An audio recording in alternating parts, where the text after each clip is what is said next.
had a discussion with a certain investor in the room, Peter, beginning of this week, where we did a sort of market presentation, as I touched earlier, looking at the demographics of cities and then trying to work out what is the right sort of asset to buy and for what reasons. And the discussion of e-tailing came up.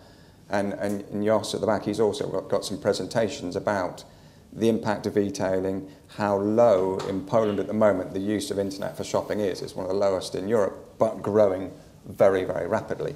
Will it really impact on the customer walking through the shopping centres, spending time there, spending money in the stores?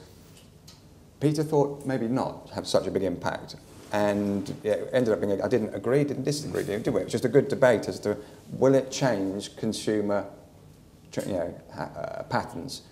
In Poland, people love going to shopping centres at the weekend. It's the one big leisure event. So most people will go to their shopping centre, spend time, see their mates, hang out in the coffee shops, go shopping.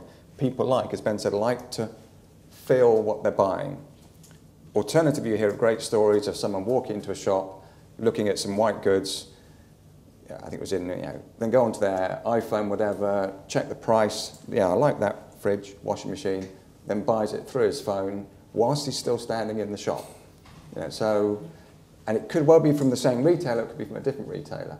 I still think retail overall in Poland, the good schemes, which are real leisure destination, which combine a whole range of retail and leisure offers, will not be impacted by e-tailing. I think retailers need to sort of up their game in terms of adapting their business model and business platform for e-tailing. And those that do that more rapidly, I mean, H&M is a good example. It comes back to the whole logistics thing. The H&M unit down in Poznan, you must have seen it? I've not seen it, but years ago I saw it. It's meant to be an incredible setup and organisation. How they do their online retailing and stuff has made that entire warehouse unit, logistics unit, a complete dedicated H&M facility. They will never move anywhere. They're there for long, long term. And that's why that is transacting now at the most aggressive yield in Poland at mid to late sevens, or due to go ahead. So the e-tailing and it is going to have an impact. And I think the retailers who adapt well and the shopping centre owners who adapt well will benefit from it. It's not going to kill off, like in the UK, has it? Well, John, in the UK high street, has it been impacted by e-tailing or UK shopping centres? I think the key word coming out there is adapt, and the owners are having to adapt. I was looking at a Spanish retail asset where in the last quarter, 2 electrical retailers and a book retailer for a total rent roll of €1.5 million have all pulled out.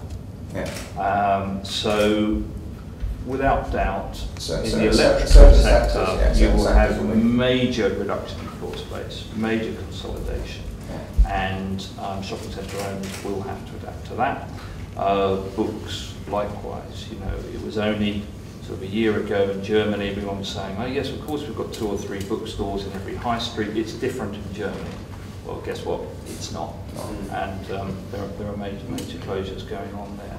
So, but does that mean it's the death of an attractive shopping centre with a good varied offer? No, definitely not. And we're seeing a lot of success stories around adapting that space.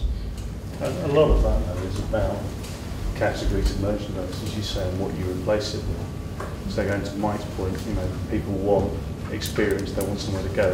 So you're increasing the food and beverage offer in a shopping centre from 10 years ago, maybe 15% to 25% plus now, and that's replacing some formats. There is an intrinsic problem with, it's a particular bugbear of mine, as Mike knows, and kindly shared with the room, so I may as well say it myself.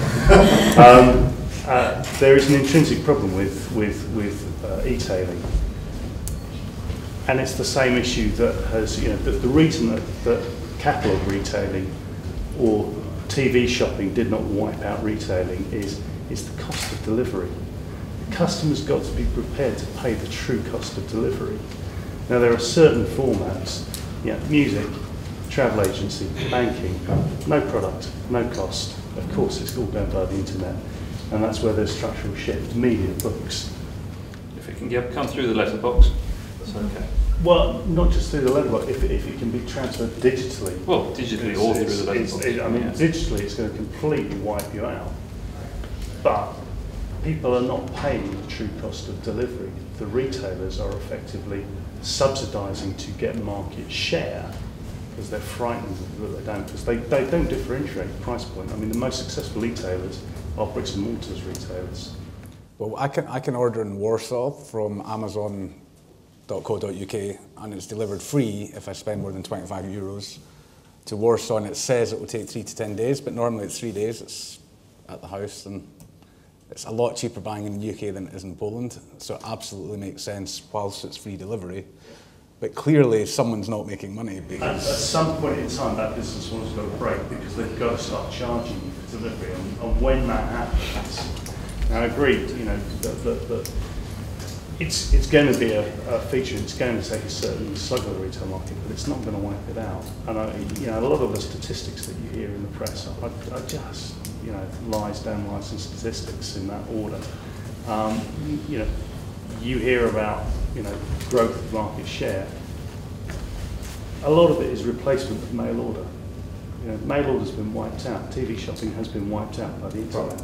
It's interesting you say that, because the biggest deal we did in Poland last year, which was a 50,000 square metre lease in the southern part of Poland, is to the company that supply all the goods on your TV, the fitness flyer and all that kind of stuff.